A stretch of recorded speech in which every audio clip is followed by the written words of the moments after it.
And tonight, police say those boys were inside the home when their dad was shot.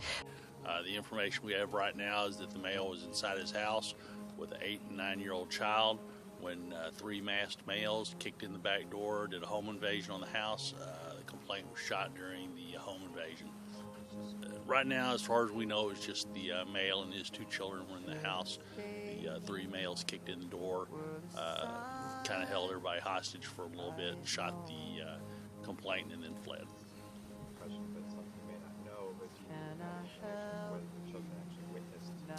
It's my understanding that they were in the house and they witnessed the home invasion. While both companies point fingers at one another, what is not in dispute is that since last year, the failures of Firestone Tires on Ford Explorers have been linked to at least 174 deaths and 700 injuries in the United States alone. The question is, could it have been prevented? I want to start now in Huntington, Utah, and Megan Kelly back there again. Megan, what's the headline this morning? Hi there, Bill. Yeah, the search continues. Hope is dwindling, but it is not lost. They still believe they might find these 6 miners alive, although the effort has proven difficult and even more difficult by the day. The late news last night was that they are back to square one. Good evening. The Crandall Canyon mine collapse happened just over a year ago on August 6th. 6 men working the overnight shift died in the initial collapse. 3 rescue workers trying to reach those men died 10 days later during a second collapse. According to the Utah Health Department, Utah's suicide rate is the 5th highest in the nation. Almost 600 Utahns lose their lives each year to suicide. The majority of those individuals, working-class men between the ages of 25 and 64.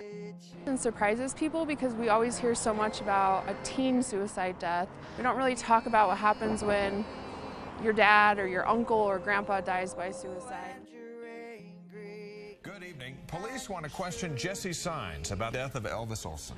As we reported last night, Olsen's body was found Sunday in a wooded area just north of the Fort Duchesne home where Sines' grandfather lives. He had been shot more than once, deputies said. Sines is already charged in 8th District Court with aggravated kidnapping, aggravated sexual assault, and a number of other felonies. In June 2012, Vernal police say Sines punched and choked a woman he didn't know before trying to rape her in a vacant lot. This week in Carbon County, a report of yet another overdose due to opioid drugs. According to a new study by Fractal, Carbon County leads for prescription drug overdoses nationwide. Central Utah Specialist Sam Penrod sat in on a roundtable discussion with community advocates who are now working for solutions. In Carbon and Emery counties, there are 51 deaths per 100,000 people. Statewide, it is 13. A staggering mortality rate that has been on the upswing here for 15 years. If this had been an outbreak of an infectious disease such as influenza or Ebola or any of those things, they would have buried this county in resources in 2002. Why is it so pervasive here? Well, some point to the coal mining industry where people are often injured on the job and need painkillers. Others believe the area's high poverty rate leads to substance abuse, and when the pills run out, people turn to heroin.